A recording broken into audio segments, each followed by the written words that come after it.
देखिए, मैं ये कहूँगा कि माननीय ओम प्रकाश चौटाला जो आज उस परमपिता परमात्मा के धाम में चले गए हैं, एक शोक की लहर है। ये ऐसा नहीं कि ये पूरे हरियाणा को नुकसान हुआ है, इसका नुकसान पूरे भारतवर्ष को हुआ। वो एक अच्छे राजनीतिक थे, उससे साथ-साथ एक अच्छे इंसान भी थे और मैं ये कहूँगा कि उनकी जितनी पकड़ ऑफ़िसर्स पर थी, बड़ी अच्छी पकड़ थी।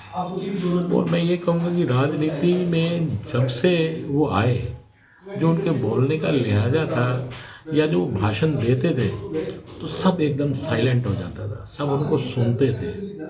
और मेरे को भी उनके साथ रहने का अवसर मिला, क्योंकि मेरे पिताजी 2007 से लेकर और जब वो परमात्मा के चरणों में 2018 में गए, तब तक मुझे भी उनके साथ रहने का अवसर मिला। और उन्होंने भी अपने अनुभव ज़िंदगी के बताए, राजनीतिक अनुभव बताने का भी काम किया और बड़े डॉक्टर साहब को बड़ा प्यार और बड़ा सम्मान भी देते थे।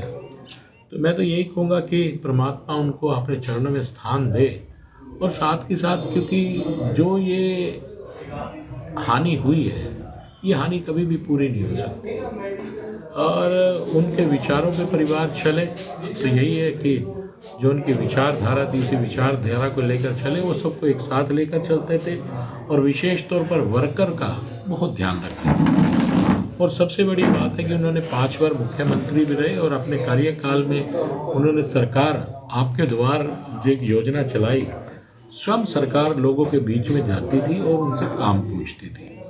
ये पहल माननीय ओम प्रकाश चौटाला जी ने करने का काम किया और मैं ये कहूँगा कि उनसे वर्कर हमेशा प्रसन्नचित्त रहते थे और वर्करों को लगता था कि आज अगर ओम प्रकाश चौटाला जी अगर कोई शब्द कह रहे हैं, कोई बात कह रहे हैं, तो अपनी बात पे खरा उतरेंगे। ऐसे ही उनके बारे में कहा जाता था और वो वर्कर से प्यार भी बहुत ज़्यादा करते। तो ये हानि समूचे भारत की है।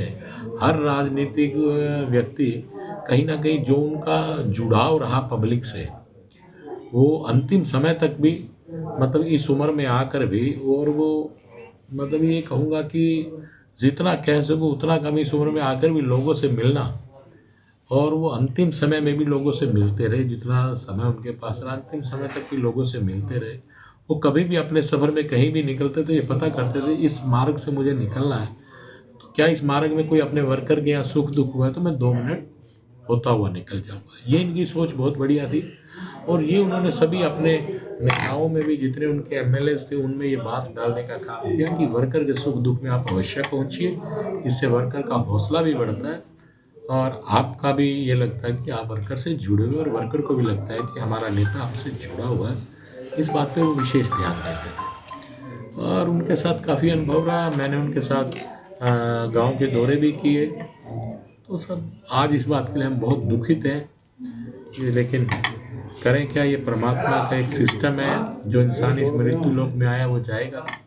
किसान आंदोलन को हरियाणा में खापों का समर्थन मिल रहा है, जिनको भी खापों गढ़ कहा जाता है, जिनमें किसान आंदोलन किस नज़र से देख रहे हैं आप? देखिए, मैं तो एक ही निवेदन करूंगा सभी किसानों से कि आप सरकार के साथ बैठ के बात करने का काम करें और बातचीत से कोई ना कोई हल जरूर निकलेगा। मेरा तो सभी किसान भाइयों से, क्योंकि किसान हमारा अन्न देवता है, मेरा तो सभी किसान भाइयों से एक ही निवेदन है कि बैठ के आप रास्ता खोजिए और बैठने से बड़े बड़े हल निकलते हैं। तो यही कहना चाहिए। संसद में अमित शाह के बयान के बाद कांग्रेस का कहना है कि ये भाजपा का एक प्रोपेगेंडा चलाया हुआ जो बाबा साहब को बदनाम कर रही है।